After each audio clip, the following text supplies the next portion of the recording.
Kula nuwun sedulur sugeng pepanggihan malih kalian kula Tubagus Purnama. Rahayu rahayu rahayu ingkang sami pinanggih. Sedulur, penurunan kesehatan mental ini memang baru marak-maraknya terjadi di Indonesia. Sebetulnya kita tidak bisa menyalahkan generasi yang mengalami kesehatan mental ini. Karena apa? Karena memang ini diturunkan secara kolektif semenjak Gen X, Gen Milenial, kemudian Gen Z sekarang. Bagaimana penurunan itu secara kolektif bisa sampai ke generasi Gen Z sekarang ini yang menjadi pemuda-pemudi harapan Nusantara? Monggo kita simak videonya.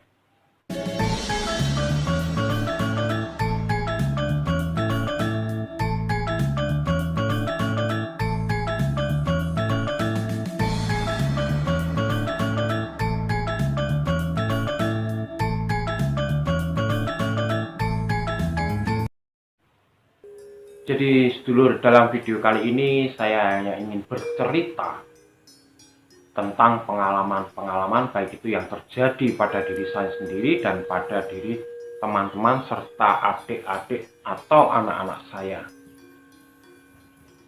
Jika penjenengan merasa penting untuk mengetahuinya, monggo silahkan disimak, tetapi jika tidak bisa di skip.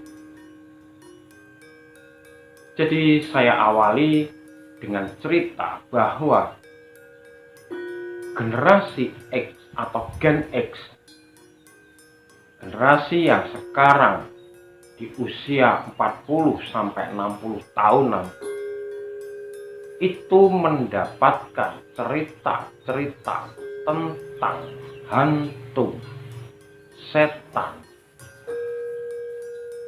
yang berada di lingkungannya. Coba penjenengan amati, yang seusia 40-60 tahun sekarang ini tentunya akan mendapatkan cerita yang menakutkan tentang misteri-misteri alam gaib yang berada di sekitar tempat kelahirannya. Contoh, jika di kampung pasti akan didapati cerita-cerita tentang hantu yang menyeramkan atau penunggu tempat itu. Nah, ini secara tidak langsung tercetak di alam bawah sadar dari generasi Gen X untuk menjadi penakut. Ketakutan untuk melangkah, ketakutan untuk mengambil keputusan, ketakutan untuk maju ke depan. Nah, kemudian sifat-sifat ini diturunkan kepada anak-anaknya yang rata-rata sekarang menjadi Gen Z. Nah, sehingga membentuk para Gen Z ini mempunyai sifat yang penakut juga.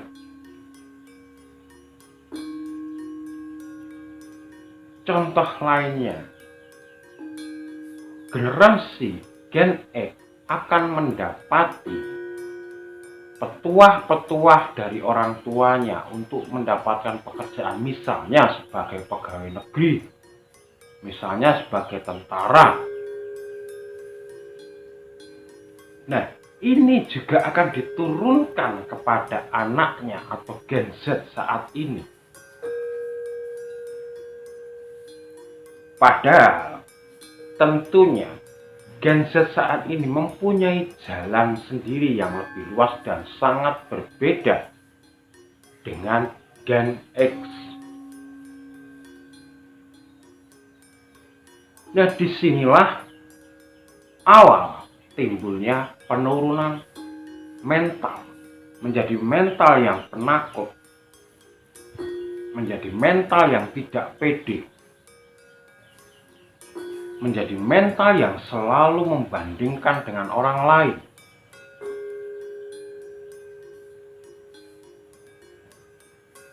Contohnya, di dunia pendidikan yang sekarang sudah disamaratakan, yaitu dengan penilaian angka, maka seseorang yang juara satu dianggap punya privilege,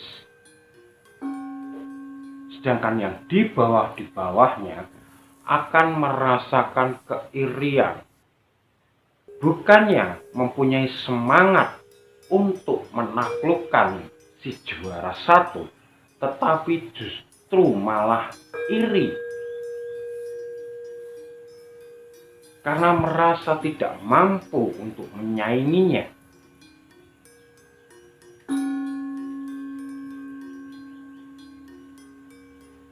Sama juga dalam hal pekerjaan, terkadang generasi ini merasa di tempat kerja itu tidak nyaman, entah dengan pekerjaannya, entah dengan teman-teman kerjanya, entah dengan jam kerjanya, entah dengan atasannya. Dan itu dilakukan berpindah-pindah tempat akan mengalami hal yang sama juga. Karena apa? Karena merasa dirinya tidak tepat untuk di sana. Ketidaktepatan ini karena apa? Karena tekanan dari orang tua yang selalu menginginkan anaknya untuk bekerja sebagai pegawai negeri, sebagai aparatur negara. Jarang sekali orang tua, terutama Gen X, itu saat kecil dalam mengundang anaknya. Walah le, muga-muga sok gede dadi pengusaha, tidak ada. Muga-muga sok gede dadi wira swastawan, tidak ada. Pasti muga-muga sok gede dadi dokter, muga-muga sok gede dadi tentara. Di golden age, usia emas, itu akan merekam dan masuk ke alam bawah sadar mereka, sehingga anak-anak Gen Z sekarang merasa tidak pas untuk bekerja di suatu tempat. Nah, bagaimana cara mengatasinya?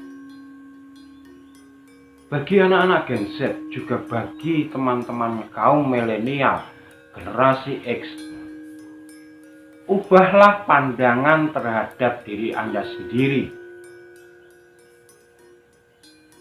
bahwa setiap orang itu berbeda, baik itu kemampuan, baik itu materi, baik itu kecerdasan, baik itu kepintaran, baik itu wajah, fisik, semuanya berbeda, tidak ada yang sama. Jadi tidak ada yang perlu diirikan.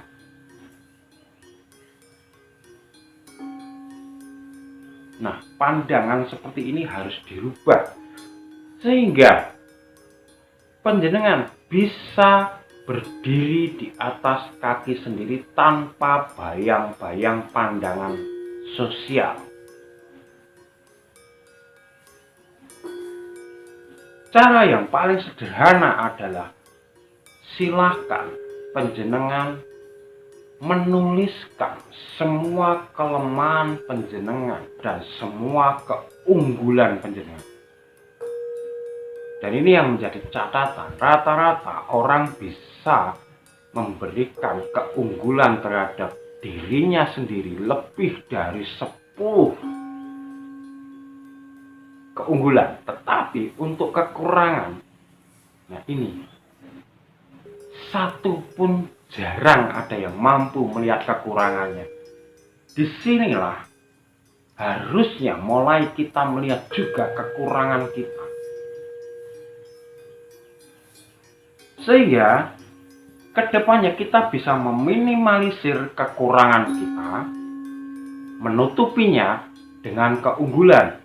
Dan keunggulan-keunggulan yang kita miliki ini yang harus dieksplor untuk menjadi passion kita, menjadi diri sendiri kita, yang itu nantinya akan mendatangkan kenyamanan dan kebahagiaan pada diri kita sendiri, tanpa kita mengalami iri terhadap orang lain, baik itu masalah kesuksesan, baik itu masalah harta benda. Maka panjenengan disebut bahagia. Ingat, bahagia di sini adalah menikmati hidup saat ini. Jadi belum tentu orang yang kaya itu bisa bahagia, karena mereka akan banyak kecemasan, kehilangan harta, banyak kecemasan untuk bagaimana cara menambahi pundi-pundi hartanya. Tidak bisa nyaman, tidak bisa menikmati hidup. Nah, jadi tidak ada gunanya iri. Maka dari itu, sedulur semua, ayo coba kita koreksi diri kita.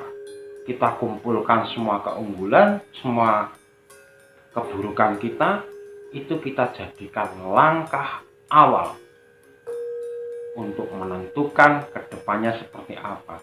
Dan ingat, kekurangan bagi generasi kita adalah tidak adanya perencanaan jangka panjang.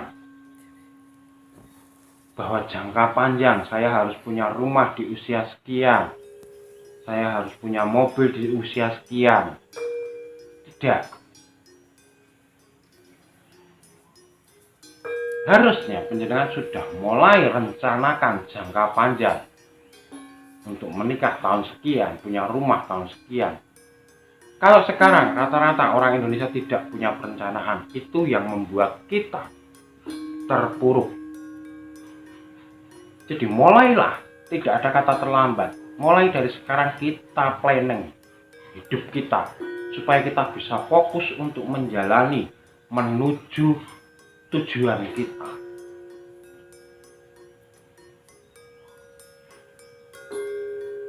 Nah, kita tidak usah terlalu jauh untuk seperti yang diajarkan di spiritual, seperti yang diajarkan di religi, bahwa nantinya kita akan mati meninggalkan harta. Itu jauh, terlalu jauh. Maka dari itu, kita lebih baik planning kita sendiri, kita kejar. Kita kejar sesuai planning. Masalah tidak tercapai itu nanti. Masalah kita harus mengganti rencana itu nanti. Yang penting fokus dulu satu tujuan. Nah, ini yang harus dilakukan untuk menghadapi diri sendiri dan lingkungan. Dan untuk diri sendiri juga, kita tetap harus menjaga kesehatan fisik dan kesehatan pikiran. Karena kebanyakan ketika kita gagal dalam usaha, gagal dalam percintaan, gagal dalam membina suatu hubungan, maka kita langsung berkeluar bahwa kita butuh healing. Nah, healing ini ada yang berupa ke pesta, ada yang minum minuman keras, ada yang ke tempat wisata. Sedulur, saya tegaskan, itu semua tidak akan menyelesaikan masalah panjenengan. Itu hanya sesaat memberikan kenyamanan pada panjenengan. Tetapi ketika selesai, maka panjenengan akan kembali lagi kepada rule panjenengan, putaran panjenengan.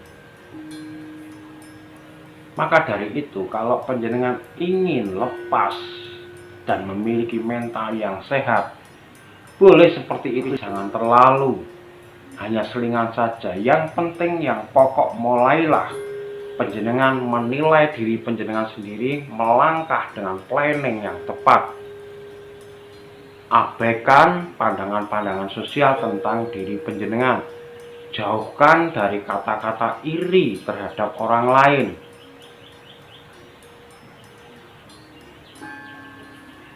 Nah, sedulur, kemudian terkadang orang yang berada di bawah, terpuruk atau sedang mengalami mental down, itu merasa bahwa alam semesta ini tidak adil kepadanya. Kenapa orang lain bisa mendapatkan segala hal begitu mudahnya sedangkan saya sulit. Sehingga doa-doa yang terpancar, mantra-mantra yang terpancar itu selalu permohonan, permohonan, dan permohonan. Ingat sedulur, alam semesta atau Tuhan ini memberikan sesuatu yang benar untuk kita, bukan yang kita inginkan. Ketika keinginan kita berdasarkan keirian terhadap orang lain, itu artinya negatif. Nah, ketika unsur negatif yang kita pancarkan kepada alam semesta, kita pancarkan kepada lingkungan, maka semua akan berbalik kepada kita sendiri. Maka dari itu, cobalah untuk berdamai dengan diri panjenengan sendiri, menerima kondisi panjenengan saat ini apa adanya. Jangan ada yang ditutupi, jangan ada penolakan, karena kalau panjenengan menolak kondisi yang saat ini, maka bisa terjadi gila. Karena mental panjenengan tidak kuasa untuk menahannya. Dan itulah hukum alam. Semakin panjenengan berontak, semakin panjenengan melakukan penolakan, maka akan semakin digencet hidup ini. Jadi untuk bisa lepas dari situ bagaimana? Ya kita terima, nrimo ing pandum. Setelah kita menerima, kita renungi bahwa semua itu selalu berasal dari diri kita sendiri. Ingat, tidak ada orang lain yang menyebabkan kebahagiaan terhadap diri kita, tetapi kita sendiri yang menciptakan kebahagiaan itu. Jadi sukses atau tidaknya diri panjenengan itu tergantung panjenengan sendiri. Nah, dari sini setelah kita menerima, maka kita wajib mengkoreksi diri. Lalu seperti yang saya bilang tadi, panjenengan harus mulai langkah baru dengan perencanaan yang baru, dengan patokan atau kunci apa yang panjenengan miliki. Untuk keburukan, panjenengan bisa menutupinya, bisa menguranginya. Tinggikan keunggulan-keunggulan panjenengan, olah di sana. Lalu rencanakan ke depannya. Saya jamin panjenengan akan menjadi orang yang bisa menikmati hidup ini saat ini. Dan itu artinya panjenengan orang yang paling berbahagia di bumi ini. Itulah untuk menjaga kesehatan mental. Semoga yang sedikit ini bermanfaat, dan tetap terus dukung channel ini agar dapat berkembang dengan like, subscribe, dan komen. Dan akhir kata, saya Tubagus Purnama dari Yogyakarta mengucapkan rahayu, rahayu, rahayu. Matur nuwun.